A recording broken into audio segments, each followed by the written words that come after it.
কৃষি শ্রমিক ইউনিয়নের দীর্ঘ সময়ের যুগ্ম সম্পাদক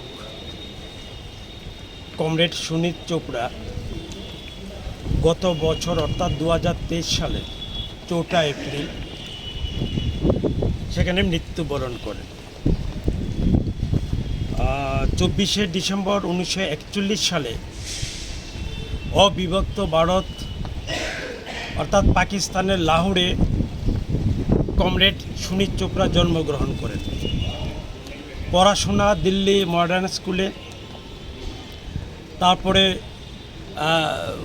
স্কুল অফ কলম্বো এটাও দিল্লিতে, সেন্ট জেভিয়ার কলেজ কলকাতায়, তারপরে জওহরলাল নেহরু ইউনিভার্সিটি দিল্লি, তারপরে আফ্রিকান সেখানে ইউনিভার্সিটি লন্ডন, এর নানান আর বলা যায় বিশ্ববিদ্যালয়ে উনি পড়াশোনা এবং গবেষণার সঙ্গে যুক্ত ছিলেন।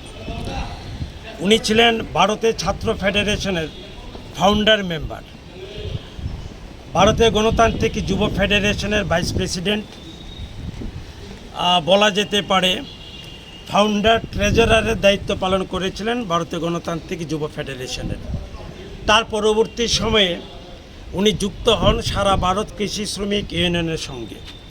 দীর্ঘ বহু বছর এই সংগঠনে উনি কাজ করেছেন, একেবারে মৃত্যুর আগ পর্যন্ত এই সংগঠনের সঙ্গে যুক্ত ছিলেন।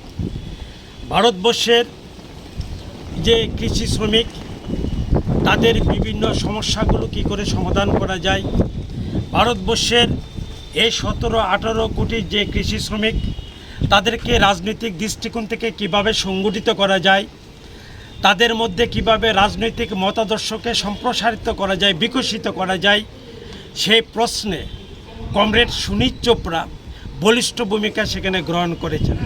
শুধুমাত্র ভারতবর্ষে কৃষি শ্রমিকদেরকে সংগঠিত করার দায়িত্ব পালন করেননি, উনি ভারতবর্ষে একটা শ্রেণীহীন, একটা শোষণহীন সমাজ ব্যবস্থা পত্তনের জন্যে সেখানে কাজ করেছেন।